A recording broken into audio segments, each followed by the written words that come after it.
Hey, welcome to Barbershop Clips. This is a channel where you get to see really cool moments from the barbershop. I know the episodes are really long, but you can come here and enjoy really cool moments in short time as well. I hope you enjoy.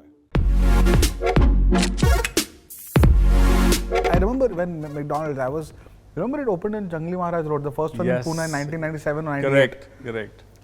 And at that time, I remember going to the McDonald's and seeing a Makalu Tikki burger. And I found it fascinating because in the US, when I grew up in the US, there was nothing like that. Like, there was barely anything vegetarian. Burger means beef over there. Cheeseburgers, hamburgers, etc. McDonald's का sorry I am digressing but I remember एक Singapore में 10 साल पहले जब McDonald में गया तो एक वेज बर्गर था, उसका नाम था द वेज बर्गर. कुछ ऐसे भी आते हैं जो sorry go on. No, but I remember there being a Makalu Tikki burger and it was like very tasty and very like vada pav inspired in a way. But how have you thought about it in your and just broadly, how do you think about taste? And I have this question is for all of you. How do you think about taste in such a heterogeneous country? Across price points, across people, young and old. I think it's such a unique thing. But how do you think about taste and the craveability of what we were talking about? Yeah, I think I look at this, there is a core of the product that should not change. And then there is something which can be anybody's choice. Thankfully, pizza lends itself. What doesn't change is there is a base which is carb, right? Has a buttery dough. Then there is a pizza sauce and there is cheese, right? These three ingredients are always there, and if you combine three, that becomes a margherita pizza, right? That's what so that kind of is the base and the most authentic form of pizza.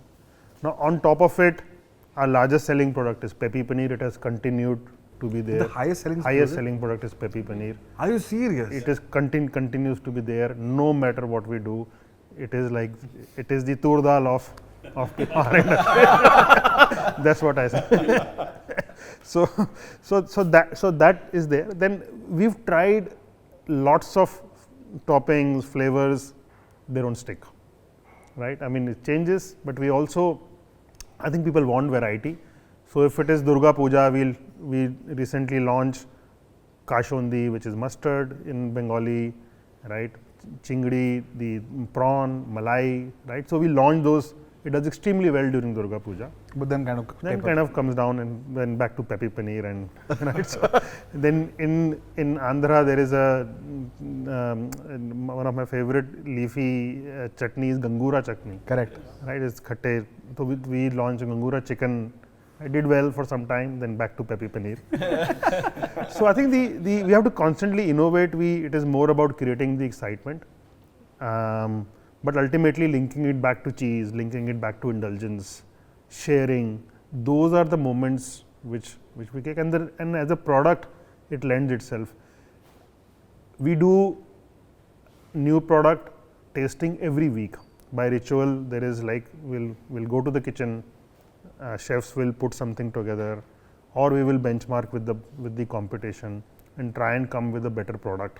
And I think that is, a lot of it is consumer insight backward. For example, last year, this time we launched something called a fiery or a fiery pizza. Yes, I remember. Right?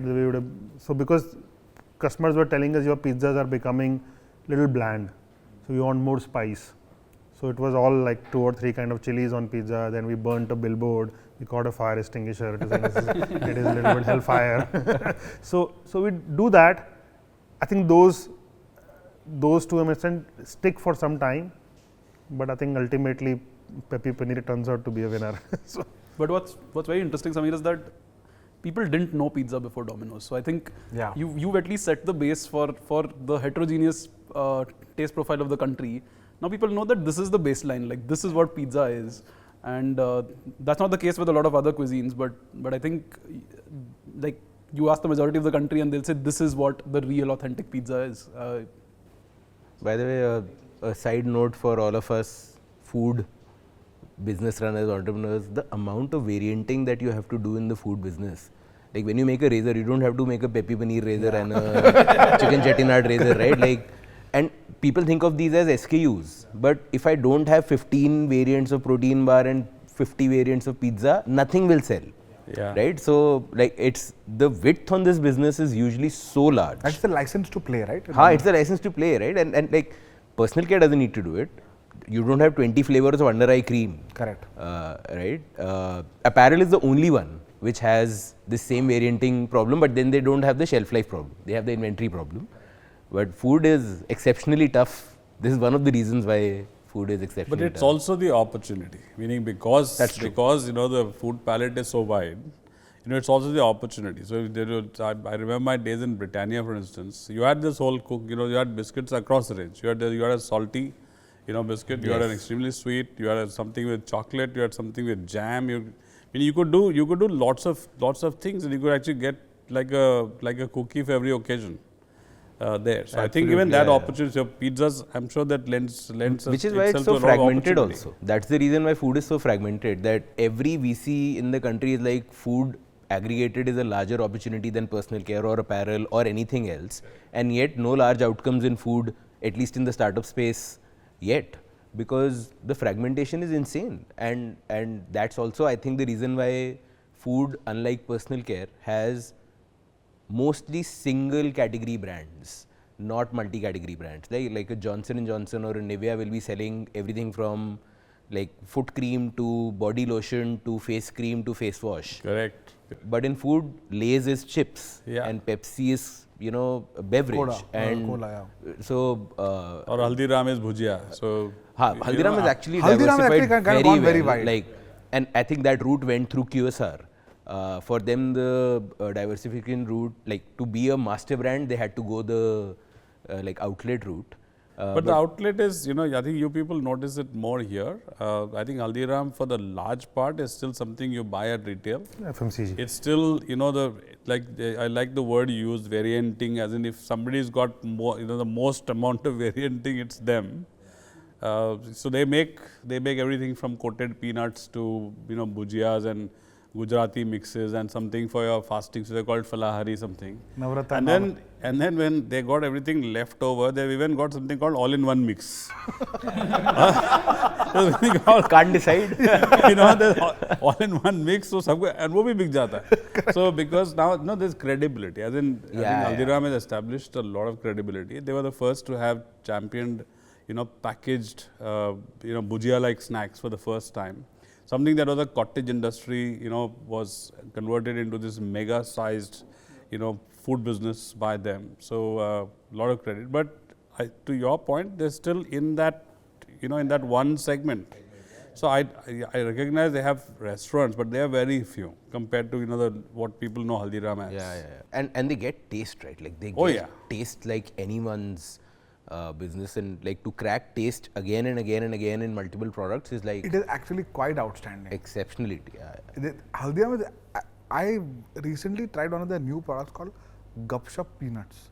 It blew my mind because that no one can eat just one, actually the Gupshup Peanuts. You just cannot stop. You just cannot stop. It's actually very, very cool. That's actually like the question you were asking. I was thinking about it, taste versus health, and like I think we all agree that biologically to taste, right? And like there's a evolutionary reason to it, right? Like this incidence of jitna khana chahiye utna available hai is a 200-year-old phenomenon, right? So bodies, usse pehle we were hunter gatherers or agriculture, जो बड़ी मुश्किल से खाना मिलता था, calorie rich food तो बहुत ही मुश्किल से मिलता था. And hence we salivate at calorie rich food because it used to be a treat जो महीने में एक बारी कुछ जानवर मार लिया तो कुछ मिल जाता था, नहीं तो नहीं मिलता था, right? So biology is still there. Life has changed dramatically. Going back to the Maslow's point, when you have self-actualized in life, you start applying brain and you realize that I eat, like the gatekeeper to what I eat is my tongue, but what I'm eating for is my gut. And these two have their incentives completely misaligned, right? इसको test चाहिए, इसको nutrition चाहिए, but get keeper तो कह रहा है भाई test वाला सामान आने दो अंदर जाके जो होएगा मेरी चिंता नहीं है. अगले दिन गट रोती है, बट हमारी मेमोरी शॉर्ट है तो हम फिर से गट भूल जाते हैं, 2 दिन याद रखते हैं, फिर भूल जाते हैं, फिर टेस्ट लग जाता है.